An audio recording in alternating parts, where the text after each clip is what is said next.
Welcome back to the Channel History Hall of Fame. Today we're diving into the history of one of the most important figures in South Asian and Islamic history, Muhammad bin Qasim. At just 17 years old, he led an expedition that changed the political and cultural landscape of the Indian subcontinent forever. Muhammad bin Qasim was born in 695 CE in Taif, present-day Saudi Arabia. His family was well regarded within the Umayyad Caliphate. From a young age, Qasim was exposed to the workings of both governance and military strategies. His uncle, Hajjaj bin Yusuf, one of the most powerful governors under the Umayyad Caliphate, played a crucial role in mentoring him. Historians describe Muhammad bin Qasim as intelligent, highly disciplined, and mature beyond his years. His rise to prominence as a general came at a time when the Caliphate was expanding its borders and seeking new territories for political, religious, and economic influence. Let's take a step back to understand the geopolitical environment of the early 8th century. The Indian subcontinent was fragmented into several kingdoms, and the Sindh region, which is now in modern-day Pakistan, was a key area due to its control over trade routes. These routes connected the Middle East to the Indian subcontinent and beyond, to China and Southeast Asia. The ruler of Sindh, Raja Dahir, was in control of these important maritime routes, but tensions were mounting.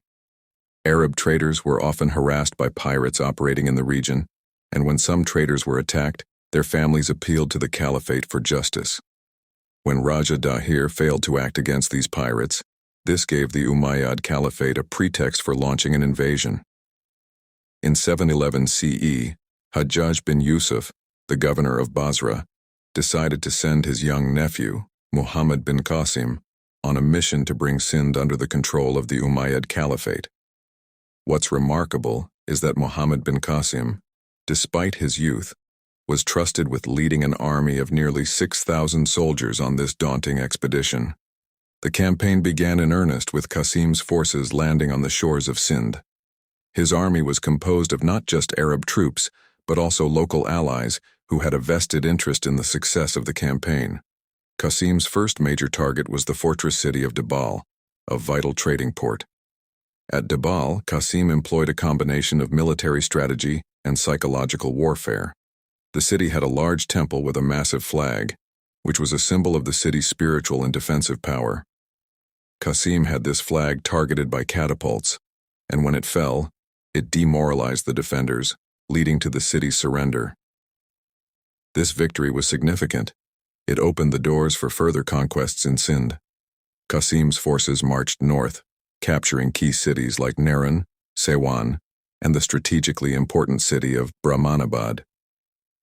The culmination of his campaign came when Raja Dahir, the ruler of Sindh, was defeated and killed in battle near the city of Aror in 712 CE. Conquering a territory is one thing, but holding and administering it is another. What made Muhammad bin Qasim stand out was not just his military prowess but his approach to governance. Once Sindh was under his control, he implemented policies that ensured long-term stability in the region. Rather than imposing Islamic rule by force, Muhammad bin Qasim followed a policy of religious tolerance. He allowed Hindus and Buddhists to continue practicing their faiths and reinstated local leaders who had submitted peacefully.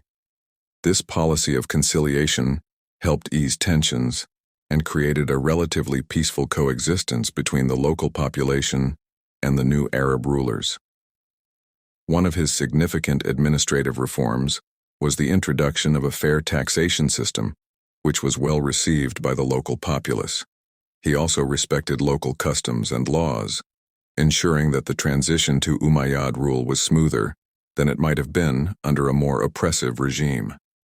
Muhammad bin Qasim's conquest wasn't just a political or military event. It had a lasting cultural and societal impact on the region. The introduction of Islamic rule in Sindh laid the foundation for centuries of Muslim influence in the Indian subcontinent. Islamic governance brought new legal systems, languages, and educational institutions to the region. Arabic began to merge with local languages, influencing what would later become Urdu and other regional dialects.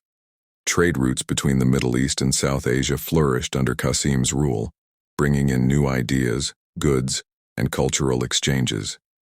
This interaction between Islamic and local cultures also led to the blending of architectural styles, culinary traditions, and even philosophical thought, creating a unique Indo-Islamic culture that resonates to this day. But, as with many historical figures, Muhammad bin Qasim's success did not last. After his conquest of Sindh, political tides began to shift in the Umayyad Caliphate. Hajjaj bin Yusuf, his most powerful supporter, passed away, and the new political leadership in Damascus grew wary of Qasim's growing influence.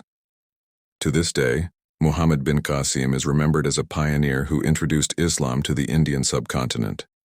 His name is revered, particularly in Pakistan, where he is seen as a symbol of early Muslim leadership and a key figure in the region's Islamic heritage.